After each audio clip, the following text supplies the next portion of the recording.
बहुत सालों से मैं एक शोध के काम में लगा हुआ हूं कि भारतवासियों ने सबसे पहले शराब कब पी।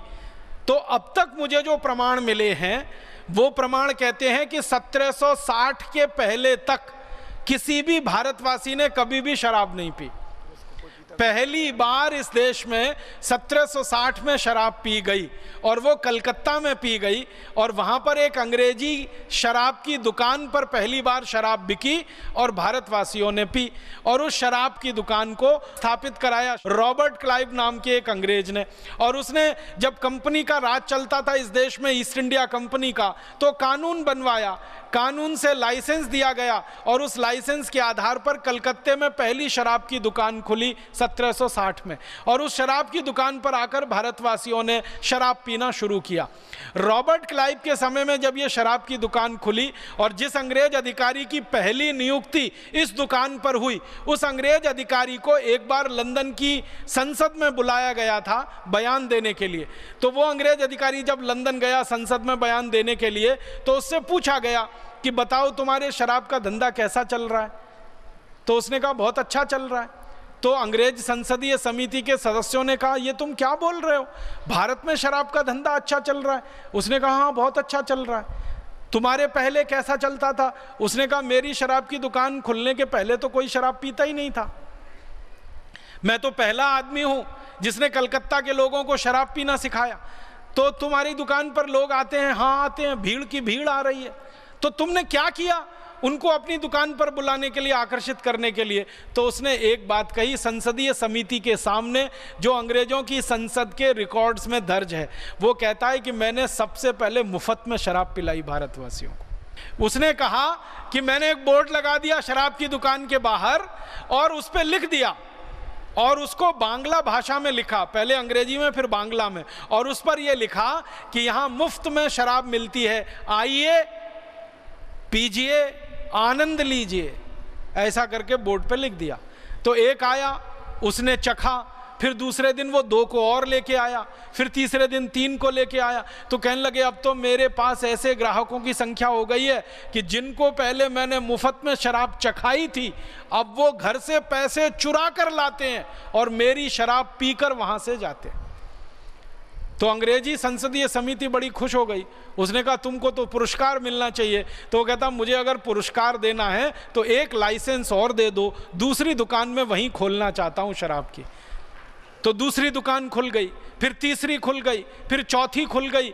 एक दिन 350 दुकानें हो गई कलकत्ता में और ये दुकानें बढ़ती नहीं। अंग्रेज इसको बढ़ाते रहे, शराब पीने का कानून बना दिया। कानून में ये लिख दिया कि अगर कोई बालिग हो गया तो शराब पीने का अधिकारी हो गया।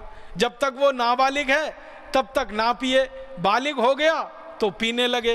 अब हमारे यहाँ अंग्रेजों के ज़माने में बहस चली कि भारत में कोई बालिग है या नाबालिग है, इसकी उम्र क्या मानी जाए। तो आपको सुनकर हैरानी होगी, मैं सबको बताना चाहता हूँ कि सालों साल अंग्रेजों ने बालिग होने की उम्र 14 साल रखी, फिर उसको 16 साल किया, फिर आते आते वो 18 साल हो गई। माने थोड़े समय तक ये था कि 14 साल के ऊपर हो जाए तो शराब पी ले। तो अंग्रेजों को पूछा गया कि तुमने ये 14 साल कैसे रख दिया? तो उन्होंने कहा हमारे इंग्लैंड में 14 साल में सब शराब पीने लगते हैं तो हमने भारत में भी रख दिया। आप जानते हैं इंग्लैंड में 12-14 साल के बच्चे शराब पीने लगते हैं क्योंकि उनके माता पिता पीते हैं, देख देख के वो भी पीने लगते हैं। यूरोप में भी 12-14 साल में शराब पीने लगते हैं। तो चूंकि यूरोप और इंग्लैंड में 12-14 साल में शराब पीने लगते तो भारत में भी वही उम्र उन्होंने रख दी। फिर थोड़े दिन बहस होकर 16 साल किया, फिर उसको 18 साल कर दिया। अब भारत सरकार को क्या करना चाहिए था? आज़ादी मिलने के बाद ये कानून समाप्त कर देना चाहिए था, क्योंकि हमारे धर्म में, हमारी न्याय व्यवस्था में शराब पीना पाप है, अधर्म है और सबसे घृणित काम है। तो ये खत्म होना चाहिए था। लेकिन भारत सरकार तो काले अंग्रेजों ने चलाई ना। उन्होंने क्या किया कि ये शराब के कानून को और ज़्यादा खुला कर दिया, और इतना खुला कर दिया कि पहले अंग्रेजों के ज़माने में जब शराब का कानून बना था ना, तो अंग्रेजों ने उस कानून में एक जगह ये लिखा हुआ था कि भारत में अगर कहीं मंदिर है, कहीं मस्जिद है, तो उसके दूर दूर 500 मीटर तक शराब की दुकान नहीं होनी चाहिए। अंग्रेजों ने कानून में ये लिखा। मंदिर है, मस्जिद है, गुरुद्वारा है, चर्च है, कोई धर्म स्थान है, उससे 500 मीटर दूर तक कोई शराब की दुकान नहीं होनी चाहिए। फिर इसी में अंग्रेजों ने एक और वाक्य जोड़ा था कि विद्यालय है, विश्वविद्यालय है, कॉलेज है, तो उसके दूर दूर 500 मीटर तक शराब की दुकान नहीं होनी चाहिए। इन काले अंग्रेजों ने तो उसको भी हटा दिया उसमें से।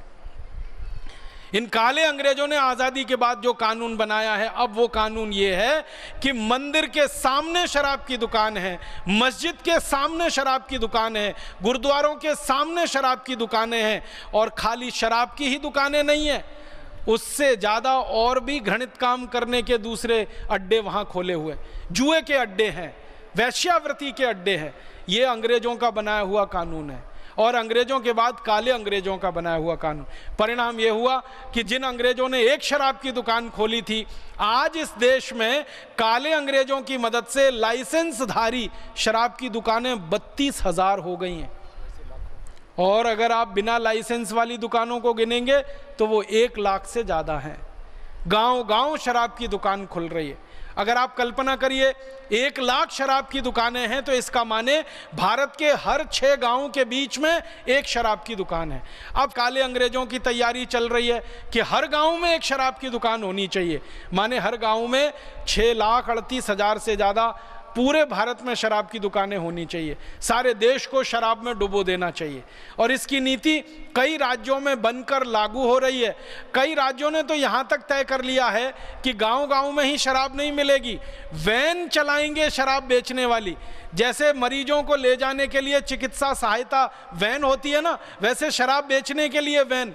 दिल्ली सरकार का फैसला, राजस्थान सरकार का फैसला, भारत के कई राज्य सरकारें अब वाहन चलाएंगी, मोबाइल वैन चलाएंगी, उनमें गांव-गांव जाकर, घर-घर जाकर शराब परोसी जाएगी और लोगों को बेची जाएगी। हम कैसे कहें भारत स्वतंत्र हो गया?